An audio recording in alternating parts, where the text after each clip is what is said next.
The sun just rose on my Thaumcraft base. This is Monkeypuzzle. Welcome to episode number 52 of Monkeywrenching the Beast. And I'm very excited about all kinds of things, as usual. One of them is that as of making this episode, I have 298 subscribers. Woo, that's almost 300. So we're moving on up, moving on up. And with each new subscriber, I think YouTube lets more people know about the channel. So we're just growing and growing. So that's exciting.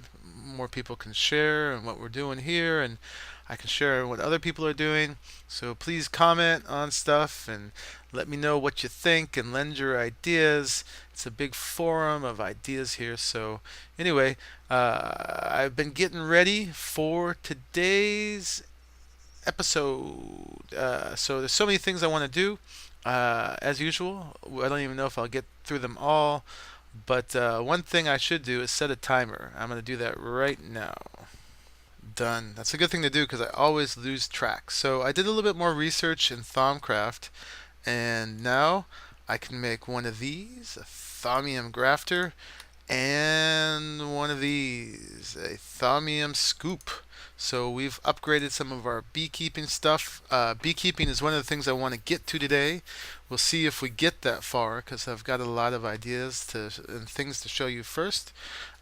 These apparently last a lot longer than their other forestry counterparts, like this one, which is not good for very long, and they're enchantable. So I know you can enchant them with repair. One of the things I want to find out is if you can enchant them with fortune, and if that's going to make a difference. Can we get more bees? Can we get two princesses out of one hive? We shall see. We shall see. One of the things we need to do to start the not start, but continue with the beekeeping is go out and get more natural hives so we can get more princesses. Because you can get more drones, but you can never get more princesses. Anyway, I'm leaping ahead. Another thing I want to do here is I'm making a Sword of the Zephyr, which is a wand of lightning, together with a Thaumium sword in some sort of combination. Let's look at what it is. See if I got it. Where is it? There we go. Above it. Okay. Let's see if that works. It does. And I've got everything but some tellum. So we need some tellum. Okay. Let's go ahead and get some tellum in here. So 16 of them. I could do 6 with arrows. I've also got some cactus. We need to put 16 cactus in to do it. So let's see what that does. Okay. 16 cacti in the pot.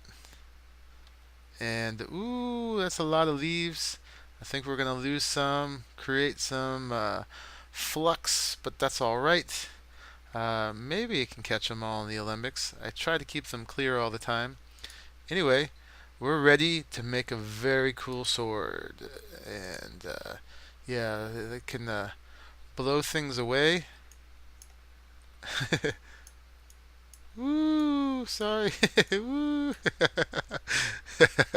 I know, you're working hard. I shouldn't mess with you. But yeah, you right click with it and it blows air. It blows the mobs away. I think it can also do damage to the mobs around it. So you damage more than one mob when you hit. And I don't know what else. It's also very, very enchantable. So speaking of enchantable, let's go back to the Savannah base and do some other stuff. So over here, I've been working on the skeleton grinder that we made before. I need to make a portable hole so I can show you things better. But remember, we've got the 4 regular spawners all in a row here. Nice little grinder. And it gets lots of skeletons. You know, I'm not hearing any sound actually from here. Is this working? Do we get sound? No. Let me make the sound work in here and I'll get right back with y'all. There we go. It was just a matter of turning my sound up. I thought it might be something more complicated. Anyway, oh, don't look over there. We'll get to that. Yeah, so beyond decorating a little bit and you know, putting basalt around it and giving it an obsidian chest and couple heads.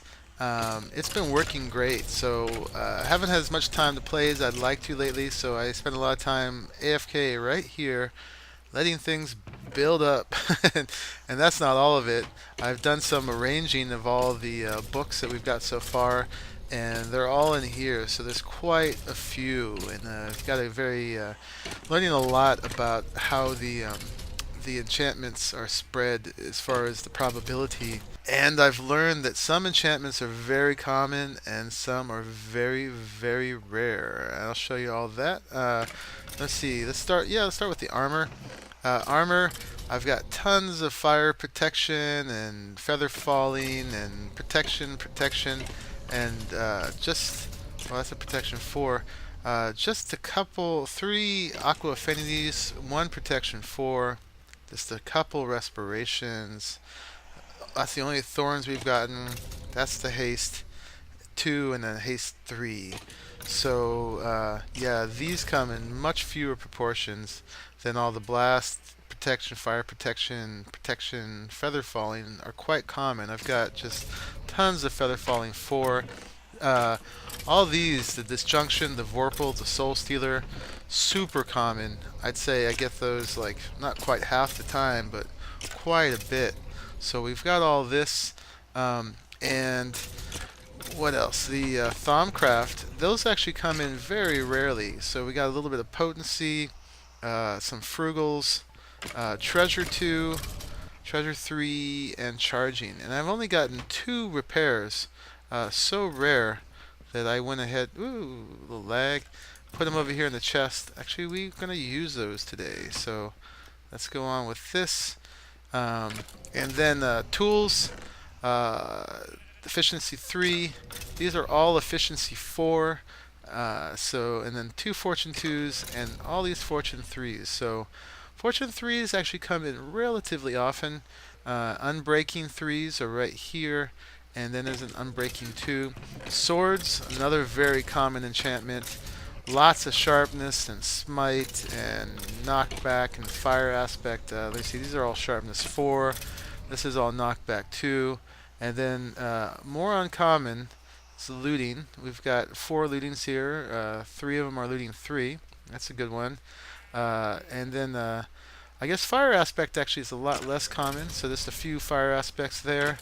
And yeah, those are the 2s.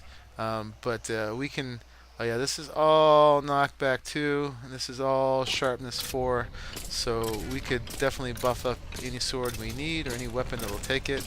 And then bows finally, power 3s, power 4s, all here. Some punches, just 2 flames, and just 2 infinities. So those are pretty rare. And then this thing is full. Oh yeah, here's a few more Thaumcraft ones that just came out of the mix here, and lots. Oh, you pulled the looting out, and there's lots more stuff. These, I think, none of the rare ones are in here. I pulled them out. So yeah, about to run out already, and we've got what 7 chests going on. The obsidian chests are just an upgrade to the diamond chests, by the way, and I just like how they look because I'm not a big fan of baby blue. So these are kind of interesting looking, and but they have the same amount of room as a diamond chest. So, and lots of stuff coming from it. This thing is about half full of bones.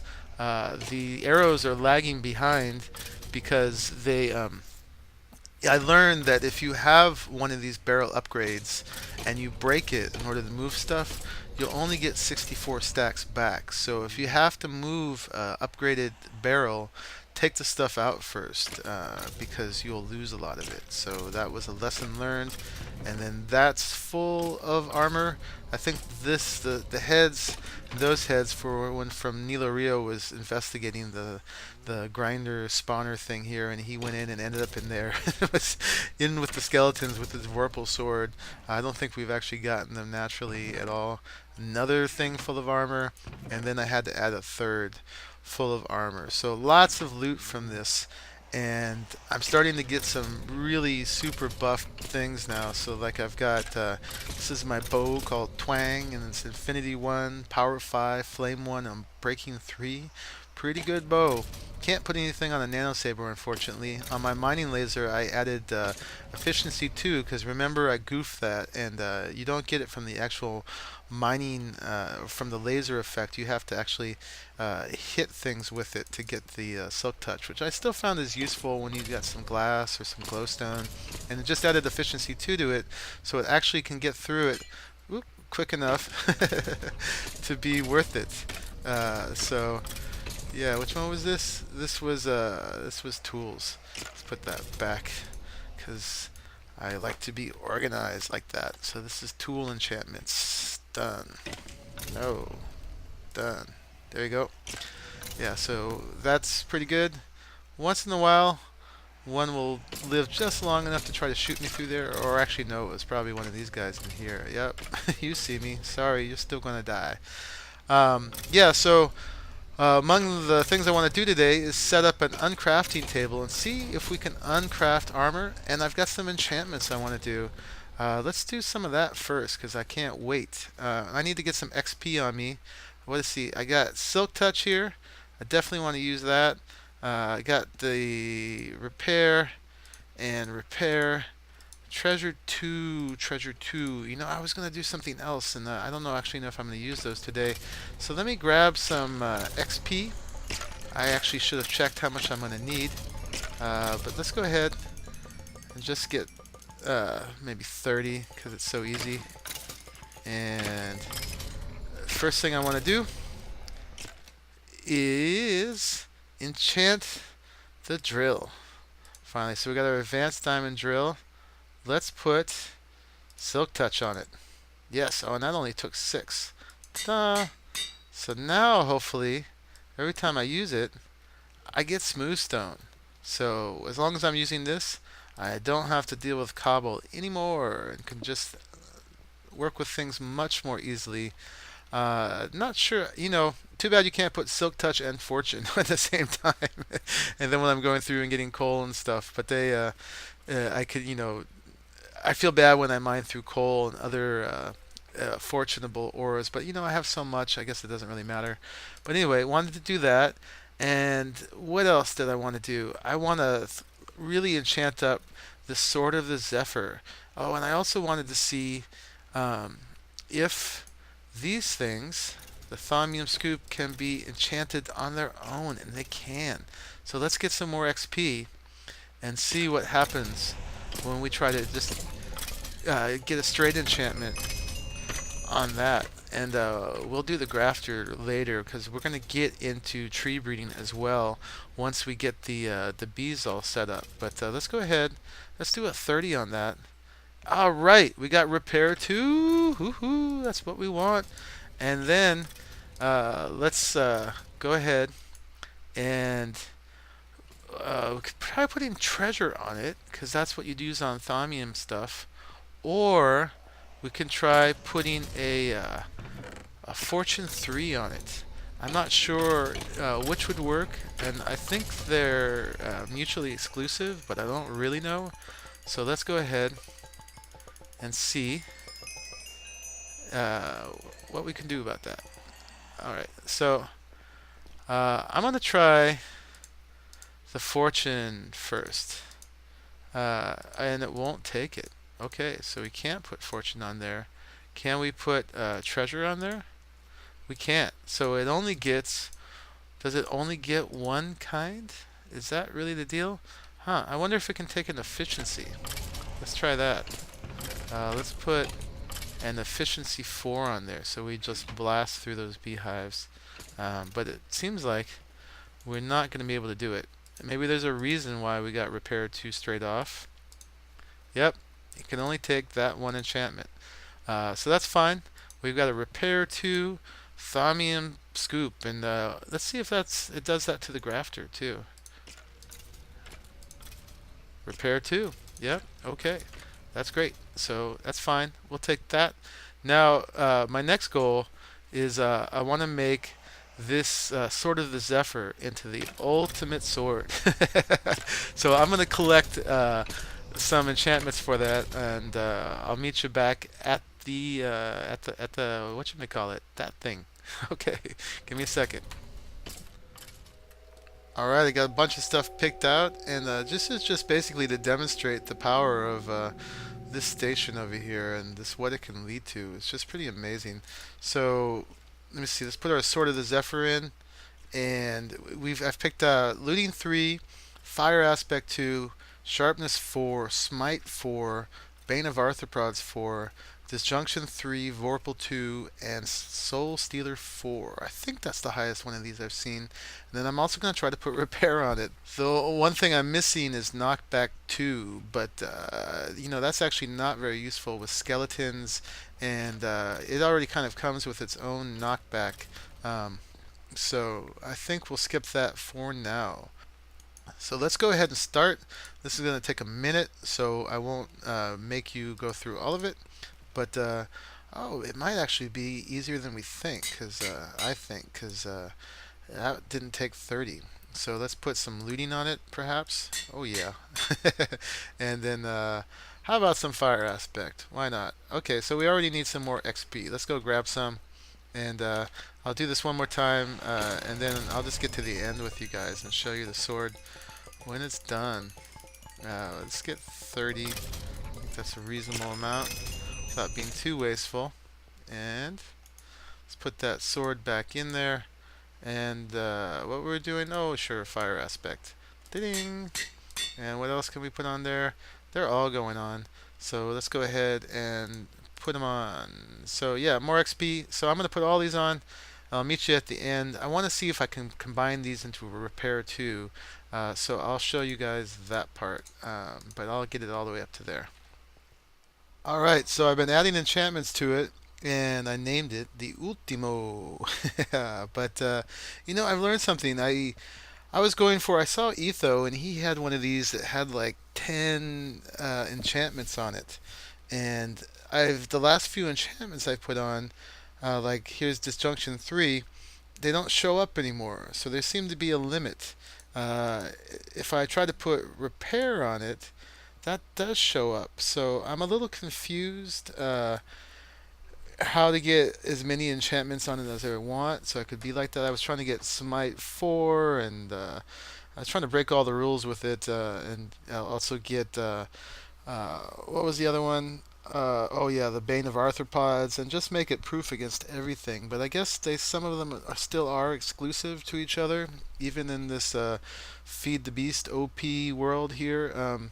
I have to look again at what Etho has on his and how he was able to get so many. His list went like twice that long. So anyway, I'm not going to put repair on it right now because I'm gonna check out what I'm doing first, do a little bit more research. Maybe some of you will chime in. But anyway, that's a pretty good sword. Okay, so I'm gonna stop there, and I'm gonna move on to some other things. I probably already used up a lot of my time already, and there's a lot more I want to do. Oh yeah, real quick. Let's see. I have a lot of things set up to make as well. Um, let's go ahead and make an uncrafting table. Wrong thing. This thing. It's just a maze map focus, which we got in the Twilight Forest, surrounded by crafting tables. And now we have an uncrafting table.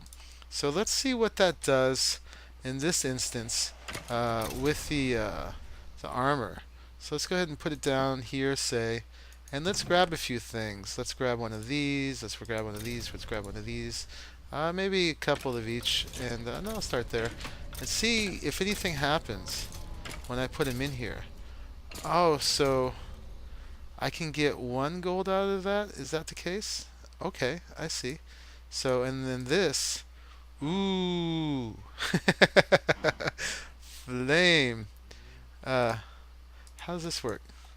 How do I get that stuff? Can I? Oh, those ones are the ones I could get. Okay, so I've got fire. Now, that's really interesting. What you can do with a handful of fire. If I put it down, it's just fire, and I don't think I can pick it back up. I think it's just, yeah, I just have to put it out.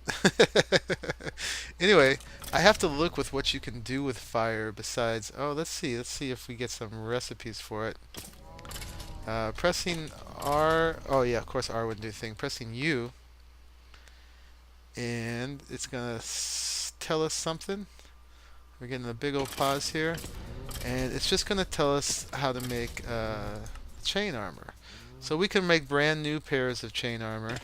Um, okay, well that's interesting. And then finally, and plus you can look pretty boss too, holding fire in your hand. Ah. Yeah, that's pretty cool.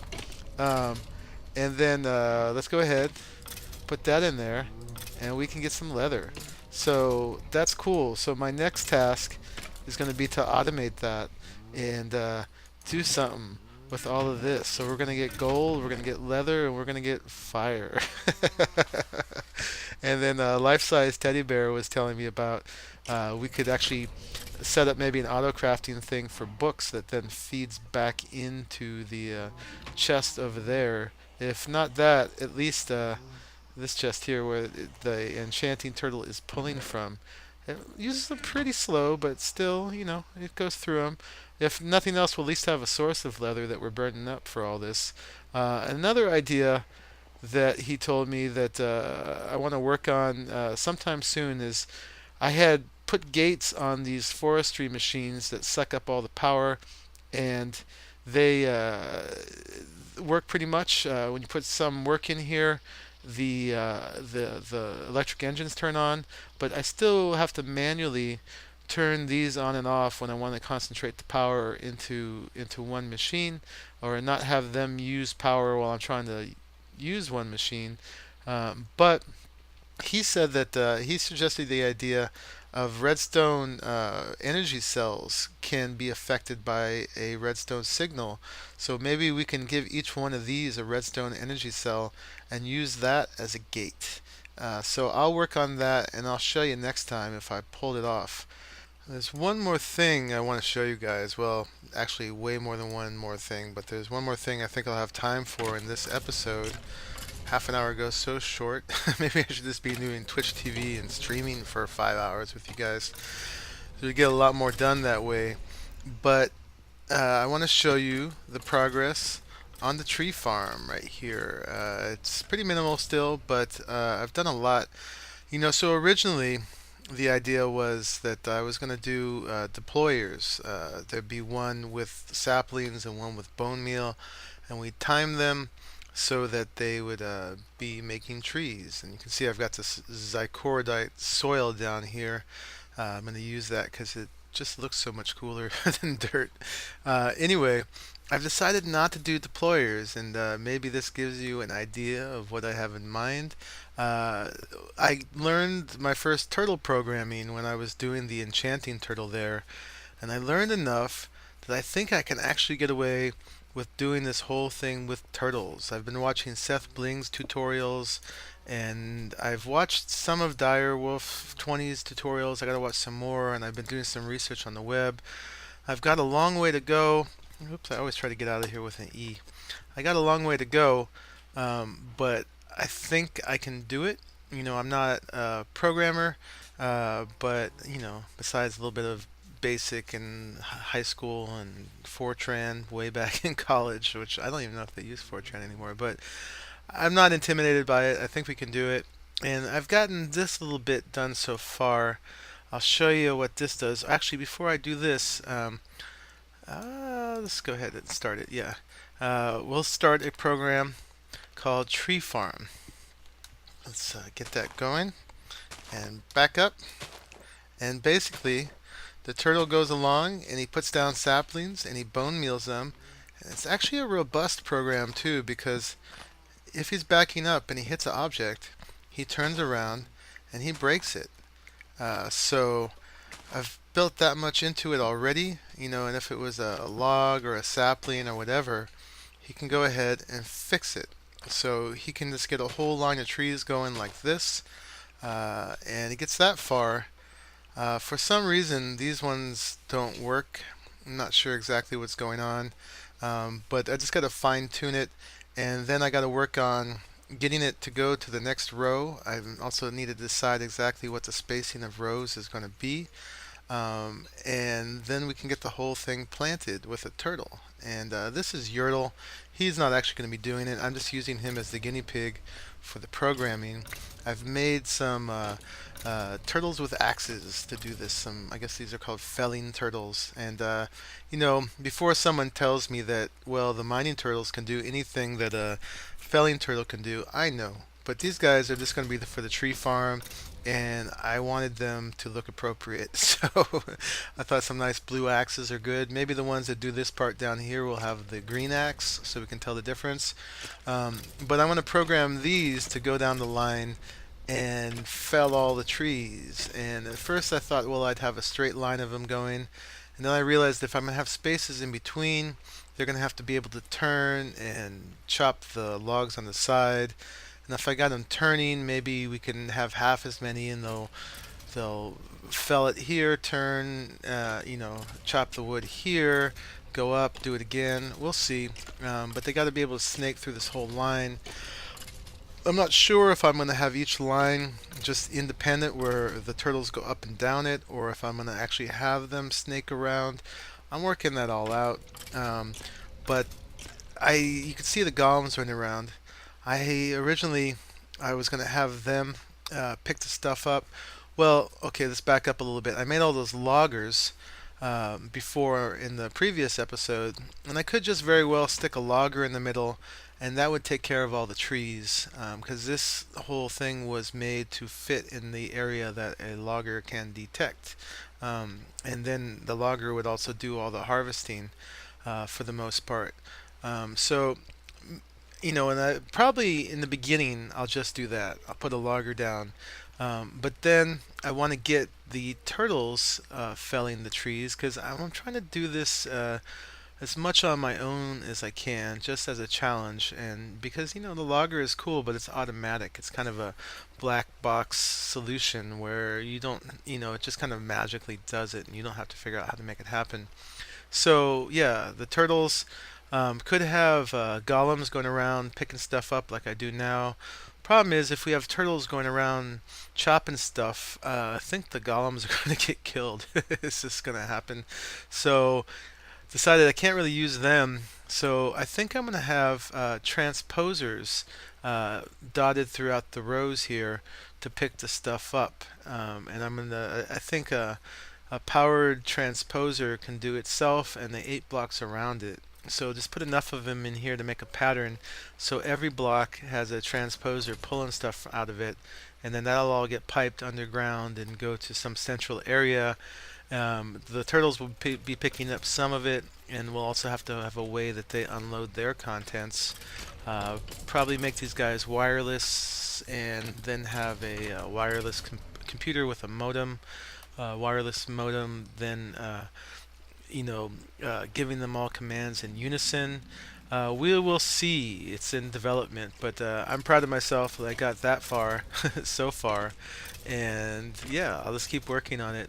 Right now, I'm just taking these all down with my axe of the stream, and the golems pick up all the saplings for me. So that's what I'm doing for now. I've gotten a ton of wood while playing with this, and I also played with rubber trees for a while and got a ton of rubber just playing around with it. I discovered also that the turtle can plant the rubber trees, but for some reason the turtle can't bone meal them, which is another good reason to have the zycorodite soil, because I can have it many layers thick, and that will accelerate the growth of the rubber trees. So now that I've showed you all this, I can feel free to go ahead and keep working on it. Can't really do episodes of me trying to figure out how to program the turtles, because half an hour I could just figure out one thing. It's it's a little slow going. Oh, and let me show you the program so far, just so you can see. It's pretty simple. Right there. Oop. Just change something. Go back. So we got a function for moving, because that was that little robust part I showed you. Because just going back, he may hit something if for some reason there's a sapling or a tree or a golem or something get in the way. So this first line here basically tells it to move back. It calls on this function. But if it can't move back, and that equals false, then all this happens. It turns left twice, and I learned you can't put a 2 in here to make it turn left twice. That doesn't work. You got to write this out twice. At least that was my experience. Is there a way to make it do something multiple times, movement multiple times? Let me know. So it turns around twice, which basically makes it turn around, facing back 180 degrees, and then dig is the command no matter what kind of turtle you have, apparently, except for the melee turtle, which actually has an attack. But all the other ones with tools, they're all dig. So with an axe that still chops, then turns back around, and then it goes back. So either it just goes back or it turns around and does all this. And then after that, so that's the function move, and then this is the rest of it.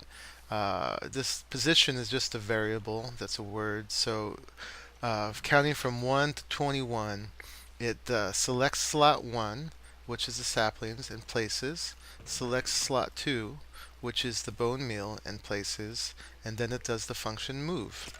And it does this I guess 22 times. So I got to play with this a little bit, make it be able to finish those last 2 blocks. I don't know why. I was trying to do it 21 times, but I realized that actually no, this is 21 times. Anyway, I'll work on that and figure out what's going on. But that's what I've done so far. Not that big a deal for a programmer, but you know, like I said, I felt accomplished getting that far. So anyway, this episode's probably been at least half an hour now.